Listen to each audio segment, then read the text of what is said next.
Reuters reports that global investors managing $32 trillion in assets have called on governments to accelerate steps to combat climate change. This as policymakers meet for talks at a United Nations conference in Poland. A total of 415 investors from across the world signed the 2018 Global Investor Statement to governments on climate change, demanding urgent action. They included UBS Asset Management and Aberdeen Standard Investments. The statement said, "The global shift to clean energy is underway, but much more needs to be done by governments to accelerate the low-carbon transition and to improve the resilience of our economy, society, and the financial system to climate risks." Parents and children are often battling over screen time, with one 13-year-old telling CNN that when her phone gets taken away, "I literally feel like I'm going to die." In 2018, the National Institutes of Health conducted a comprehensive study of 4,500 children and found that children who spent more than 7 hours a day staring at screens showed evidence of premature thinning of their brain's cortex. The cortex is the outer layer of the brain that processes sensory information. Sometimes it's not only kids who are to blame for their amount of screen time, though. According to MNN, parents are just as guilty of spending too much time in front of their screens. For children ages 2 to 5, 1 hour of screen time is the suggested limit. For children over 6, parents are encouraged to enforce consistent limits. Reuters reports that after the latest Yellow Vest riots, workers in Paris swept up broken glass and towed away burned-out cars on Sunday, while the government warned of slower economic growth and said that President Emmanuel Macron would address the nation this week. On Saturday, anti-government protesters wreaked havoc in the city for a fourth straight weekend, throwing stones, burning cars, and vandalizing shops and restaurants. Macron, elected in May 2017, is facing mounting criticism for not speaking in public in more than a week as violence worsened. In a 6-3 decision, the U.S. Supreme Court declined to hear a case which would allow states to block the use of Medicaid for healthcare services at Planned Parenthood. According to Refinery 29, the decision is a huge blow to conservative lawmakers who've tried to defund the organization, as well as other abortion providers for years. Though the Hyde Amendment already prohibits the use of federal funds for abortion services, Louisiana and Kansas try to go a step further and block people from using Medicaid for things like cancer screenings, contraceptive coverage, ultrasounds, and other non-abortion related health services at Planned Parenthood. If it had succeeded, this would have disproportionately harmed low-income women. Two of the bench's conservative jurists, Chief Justice John Roberts and Justice Brett Kavanaugh, voted to skip the case. The remaining conservative justices, Justice Clarence Thomas, Samuel Alito, and Neil Gorsuch, dissented. Central American migrants who spent weeks traveling through Mexico in caravans are turning back at the U.S. border. Reuters reports migrants have been met with much resistance at the border from the U.S. government. Some have hopped the border fence directly into the hands of immigration authorities. Others currently have temporary lodgings in Tijuana, but the long process of seeking asylum from the U.S. Others currently have temporary lodgings in Tijuana, awaiting the long process of seeking asylum from the U.S. One migrant from El Salvador said, "Getting asylum is really difficult. They ask you for a lot of evidence, and it's impossible. It's not like they say it is." Mexico's new president, Andres Manuel Lopez Obrador, has vowed to issue more work visas to the migrants and vowed to improve conditions at shelters. According to Politico's Wesley Morgan, President Donald Trump has reportedly told Defense Secretary Jim Mattis to prepare a $750 billion budget proposal for 2020. Business Insider reports that the request comes just months after Trump asked every major cabinet agency to submit proposals cutting their budget by 5% next year. Trump said he wanted to see the defense budget decrease by 2%, from $716 billion to $700 billion. Trump reportedly met Tuesday with Mattis and the Republican chairman of the House and Senate Armed Services Committee. He decided on the $750 billion number. One source said Trump suggested this figure as a negotiation tactic. This in order to make sure Democrats don't push the defense budget below $733 billion. Winter is coming, literally. The cold front had hit China's northernmost province of Heilongjiang last week, causing temperatures to drop by 12 to 20 degrees Celsius or 53 Fahrenheit to 68 Fahrenheit. The entire province was under orange warning for the cold weather, recording temperatures as low as -40 degrees Celsius or -40 Fahrenheit. Fahrenheit. The city of Mohe was the worst hit and froze at negative 43.5 degrees Celsius. The extreme cold, however, did not stop brave tourists from staying outside to experience the rare weather. Some even took Instagrammable videos and pictures of themselves throwing water into the air that immediately turned into ice. The city of Mohe is near China's border with Russia, where extreme cold like this one is typical. Temperatures in the city stay below freezing 7 months a year. For Global One in Metro Manila, I am Chris. This admiral commands a naval force that's under strain. 24 of his men who set out from Odessa port more than a fortnight ago are being detained by Russia. Admiral Ihor Voronchenko says Russia has no right to put them on trial. They have to admit that they took prisoners of war, not some criminals involved in contraband or illegal fishing. Voronchenko dismisses Moscow's charge of Ukrainian provocation. No one recognizes the annexation of Crimea, and even if we did cross the 12-mile zone, we notified the FSB border service. We were passing according to our agreements through the Strait of Kerch. We are sure the tactical decisions were not being taken by the commanders of the Russian ships. Voronchenko goes on to say it was clear when Russia seized the Ukrainian boats, the orders were political, a claim denied by Russia. He says the blocking of the strait wasn't due to the accidental grounding of a tanker, but was a deliberate act by Russia using tugs. These are identical sister boats of two of the vessels that came under attack. A captain shows the area of armor penetrated on one of the boats being held by Russia. Ukraine's Navy says the crew was being targeted rather than the boat's engines, which would have disabled the vessel. The Admiral isn't optimistic of a quick end to the crisis and wants NATO to commit more support to the region. We need to keep a parity of power. It's not about an open confrontation. We need containment in the Black Sea. There is a need to cool down the fervor, the heat of Russia's aggression, to stop it. It's hardly surprising that Ukraine is still calling for NATO support when you consider how much the size of its navy was diminished when Russia annexed Crimea in 2014. Ukraine lost a lot of vessels, and out of the few battleships that remain, this is the only frigate.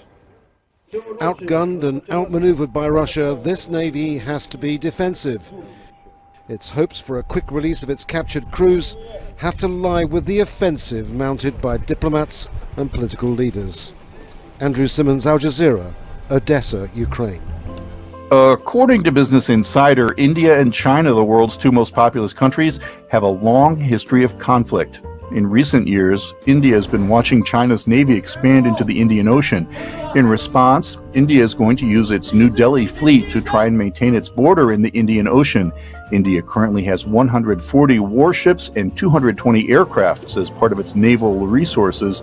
Navy Chief Admiral Sunil Lanba has told the press they plan to expand even more, and by 2050, they will also have 200 ships, 500 aircrafts, and be a world-class Now, South Navy. Korea's National Assembly passing the budget over the weekend. We now know that the country will set aside more than $40 billion for defense in 2019. Despite the recent thaw in tensions with North Korea, it does, in fact, represent the biggest annual hike in defense spending in many years. Our Defense Ministry correspondent Park Ji-won with more. The South Korean government is hiking its national defense budget by 8.2% to about $42 billion next year. It's the biggest yearly expansion in the defense budget since 2008 and almost double the average annual increase of 4.4% seen from 2010 to 2017. The Ministry of National Defense says it received the same amount the government requested earlier this year, but some readjustments within the budget were made by lawmakers during the deliberation process. The ministry added the approval shows the National Assembly's firm support for a strong national defense posture. The biggest chunk of the defense budget, some $28 billion, is for the maintenance of troops and military assets, a hike of 5.7% from the previous year. The ministry aims to use the funds to make the armed forces smarter and more efficient. It will do so by improving training methods as well as upgrading uniforms and combat gear to bring them in line with cutting-edge military technology. Troops will also get more medical support, receive better training, and living conditions in barracks will be enhanced. Around $14 billion will be spent on the development and improvement of defense capabilities, such as the acquisition of state-of-the-art weaponry like aircraft and naval destroyers. This category saw a more than 13% increase compared to the last budget. About $4.5 billion will be spent on establishing the three-pronged military strategy to counter North Korean threats as well as future unknown threats.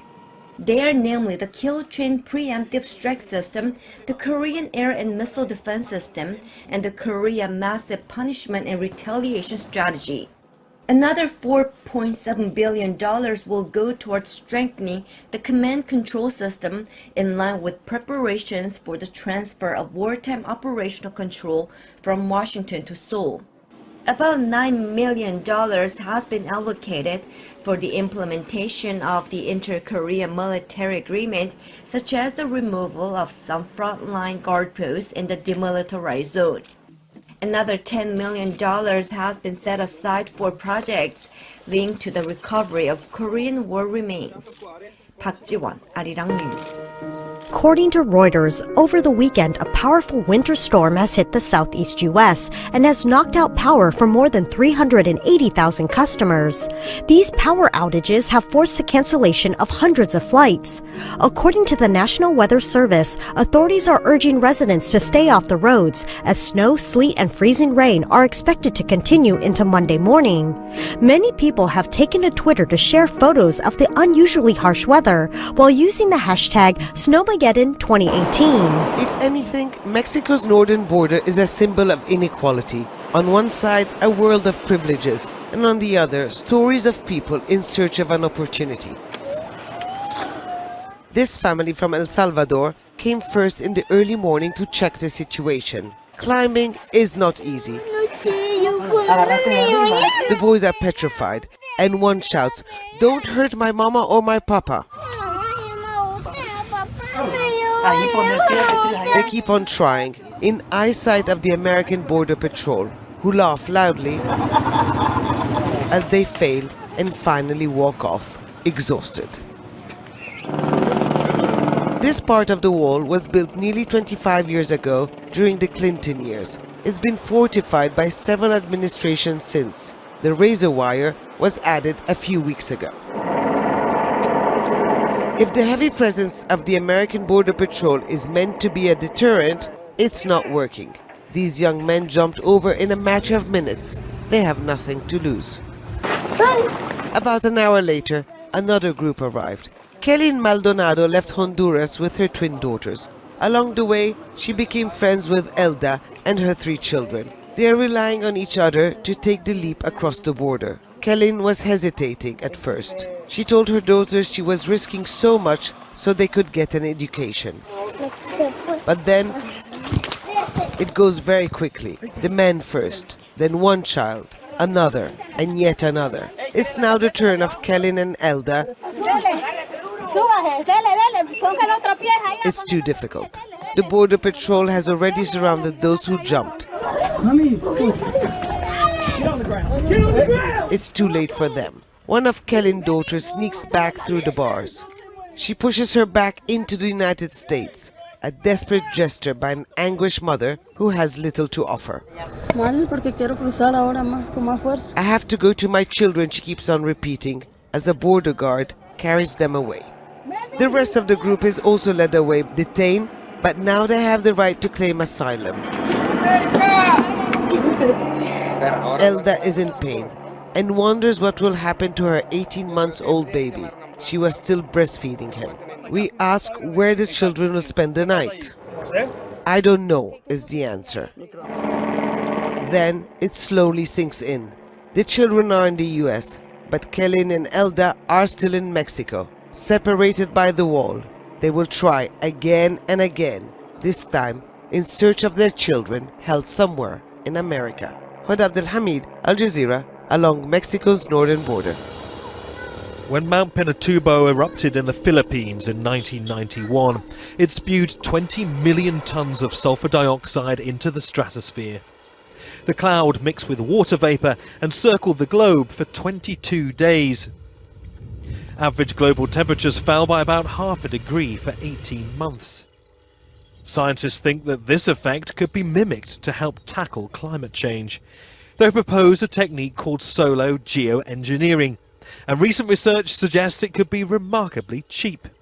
Solar geoengineering is the idea that when one makes anything, including the planet, more reflective, it cools what is underneath. It's the reason why, frankly, winter jackets are black, and in the summer we often wear white. White cools, black warms. For the project to work, aviation engineers would need to manufacture a high-altitude aircraft. It would look something like this, with roughly double the wingspan of a passenger jet to sustain flight 20 kilometers above the Earth, and have double the thrust with 4 engines. The main body would carry large amounts of sun-blocking particles, which could be fired into the stratosphere. The gases would turn into aerosols and reflect part of the sun's heat. Scientists estimate this method could reduce temperatures by 1.5 degrees centigrade over a 15-year period. The direct engineering costs of an intervention like this would be somewhere around $2 to $3 billion per year, and that is very low. But not all are convinced. Some scientists warn it risks unintended consequences, such as droughts and damage to crops. They also argue it lets some governments off the hook.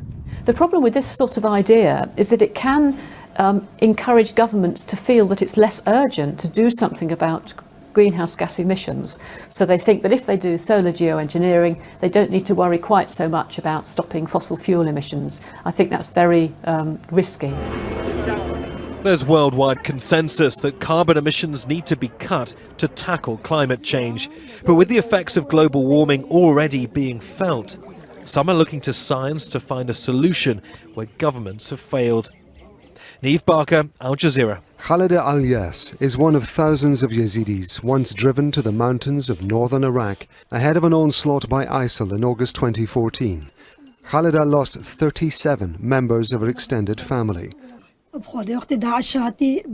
ISIL had no mercy. We were told that my family had been stopped at an ISIL checkpoint. The men were killed and women and children were taken. Reports of Yazidis dying from lack of food and water huddled together on bleak Sinjar mountain finally provoked other countries to take action. Western helicopters dropped supplies. The US joined the fight against ISIL. The threat may have receded, but Yazidis say their struggle to live continues. It's estimated there are between 500,000 and 1 million Yazidis in the world.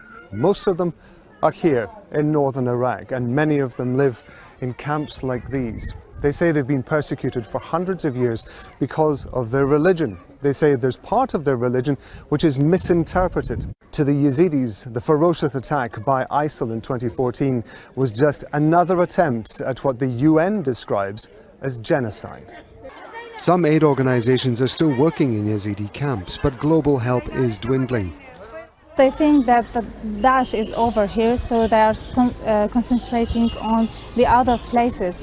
But it's not like that, because people are still living in the camps and they need food, they need shelter, they need a safer place. Some Yazidis believe the war against ISIL isn't over and that armed fighters are living among them in disguise. We're not expecting much from the world right now. It's not giving much to help ease our suffering. We feel left behind. Yazidis say that as threats remain and supplies shrink, their battle simply to exist is being forgotten by the rest of the world. Rob Matheson, Al Jazeera, Duhok, the northern Kurdish region of Iraq. This week, South Korea and North Korea will discuss cooperation in the field of health. Seoul's Unification Ministry announced on Monday that officials will meet on Wednesday at the Joint Liaison Office in Kaesong to exchange information on influenza for the winter season, as well as joint efforts for next year to combat infectious diseases.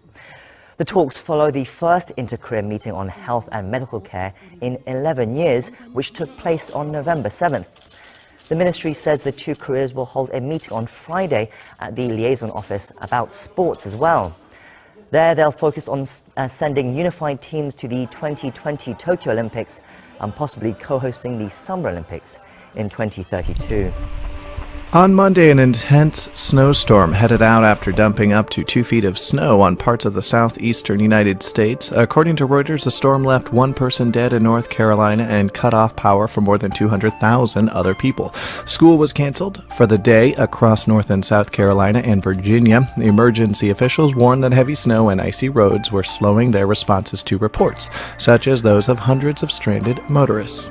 Business Insider reports Reddit co-founder Alexis Ohanian said that he was surprised to learn that rich Americans have access to much better healthcare than the average person. In a recent YouTube episode with Chelsea Fagan of the Financial Diet, he said he's learned that there's a whole different world of healthcare for rich people, from private medicine to hospital tiers, and it's jarring. He also said the financial products the rich are offered compared to everyone else makes his head spin.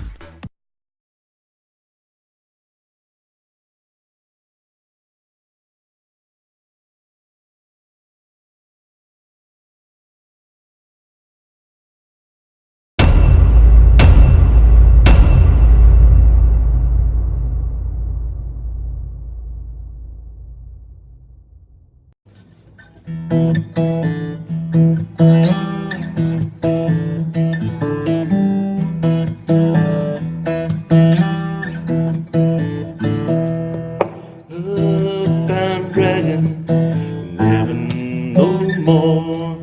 A sea of people stand on its shores. You go for the body, legs, horns, and crowns. A terrible creature with blasphemous mouth.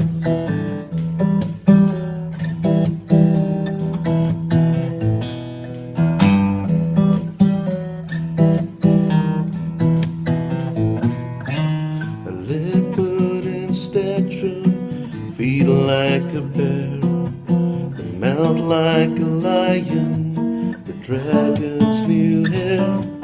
The whole world astonished, the fatal wound healed, a bathe in the glamorous worship of men.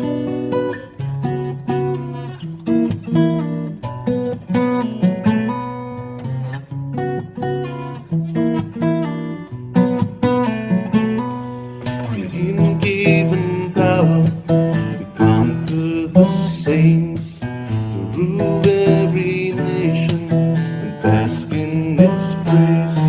The faithful God's people, the captive for slain, with patient endurance, will fast to the faith.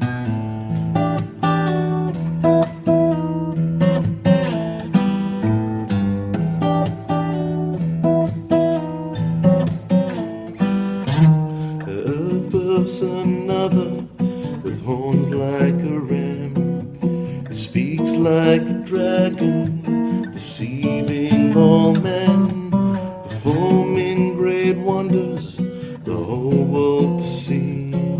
Goes fire from heaven that all would believe.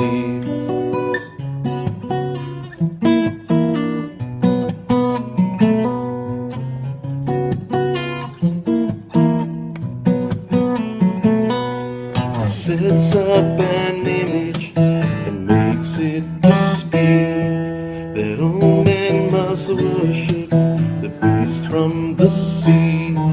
They swear their allegiance by taking